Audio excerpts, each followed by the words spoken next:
Buenos días, mi nombre es Kevin Andrés Parra y les vengo a hablar de mi proyecto. El proyecto se encuentra ubicado en la ciudad de Tunja, en donde el género que predomina es la mujer, siendo un poco más de la mitad de la población. Las edades de la población están repartidas de la siguiente manera: de 0 a 14 años, siendo el segundo rango de edad más alto, de 15 a 64, siendo el primer rango y mayores de 65 años. El clima de Tunja está clasificado en templado y frío de alta montaña. En la estructura ecológica se puede ver que Tunja está rodeada de una estructura verde importante y también teniendo en su interior puntos importantes, los cuales se muestran en las imágenes.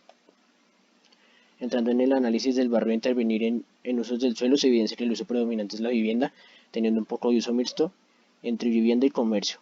En la movilidad se puede ver que el barrio tiene varias vías que conectan con el resto de la ciudad, pero las que están próximas al lote están sin pavimentar.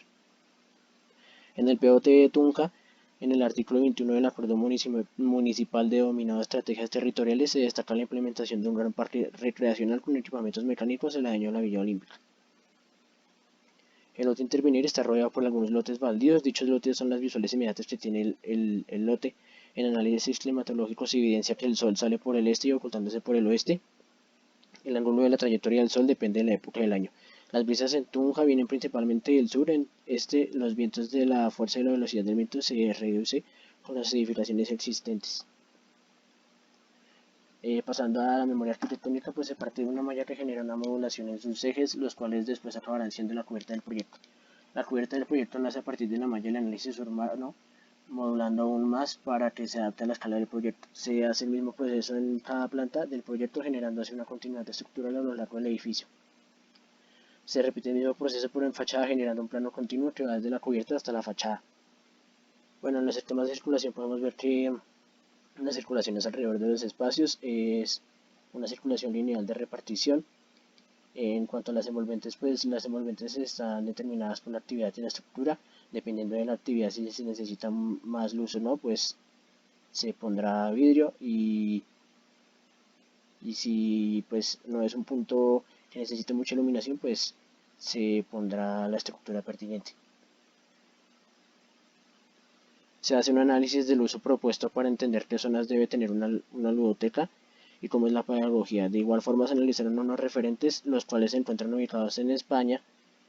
Estos dos referentes en cuanto al uso, y el referente escogido para la estructura es el Centro de Convenciones JK Jarvis, debido a que la estructura recorre todo el proyecto y es continua. En cuanto a la vocación y uso, pues la vocación es la educación, el uso es una ludoteca y las actividades básicamente son sala de teatro, sala de lectura, sala de proyección, sala de tecnología, sala de juegos y el taller de reparación de juguetes. Bueno, la memoria funcional, pues con base en el análisis de los referentes se entiende que la ludoteca debe tener tres zonas principales: zona administrativa, zona de servicios y zona educativa recreativa. Aquí ya tenemos unos renders de cómo se vería el proyecto en el espacio público y con el contexto. Vemos renders de noche y de día, pues para ver cómo se comporta el espacio público en diferentes horas del día. También tenemos un render de implantación, evidenciando cómo está implantado el proyecto respecto al contexto y cómo este se integra con el espacio público de una manera adecuada. En los renders interiores ya tenemos renders de las actividades. Tenemos la sala de proyección, la sala de lectura, la recepción y la sala de juegos. En la planta de primer piso podemos ver cómo es el recorrido, teniendo en esta primera planta lo que es más la zona administrativa y un restaurante que es para la gente aledaña al proyecto. En la planta segundo piso ya tenemos el desarrollo de las actividades de la ludoteca, las cuales son la sala de proyección, la sala de teatro y la sala de lectura. En la planta tercer piso ya tenemos pues dos salas de juegos y la sala de tecnología. Podemos ver cómo es la relación espacial, lo que yo decía antes de cómo la circulación es alrededor de los espacios, y la planta cubierta evidenciando cómo es la modulación de los marcos espaciales en cubierta. Ya tenemos una planta más general evidenciando cómo es el espacio público, cómo se recorre el mismo. En la fachada frontal podemos ver cómo es la relación en envolventes de la estructura y algunos cambios de nivel. En la fachada lateral tenemos esos mismos cambios de nivel, pero ya más en espacio público y con un perfil más urbano. En el corte transversal podemos ver algunas relaciones espaciales y algunos cambios de nivel, y en la corte longitudinal pues ya tenemos los cambios de nivel a espacio público y con un poco de contexto urbano. En la materialidad arquitectónica pues tenemos un corte de fachada evidenciando cómo es la cimentación, es cimentación superficial con zapata.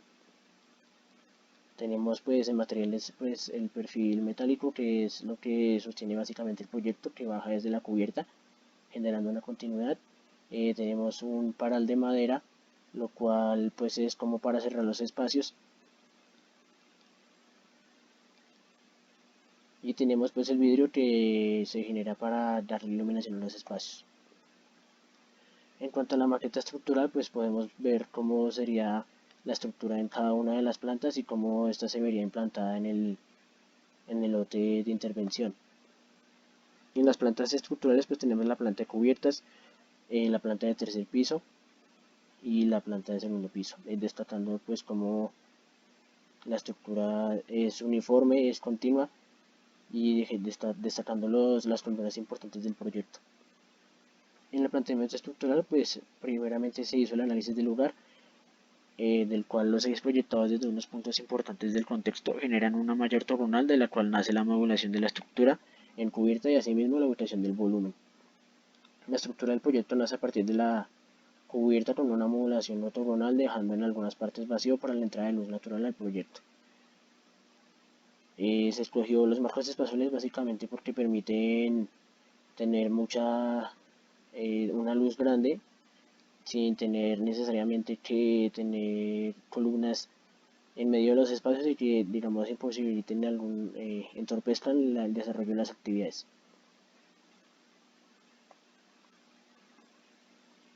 Muchas gracias.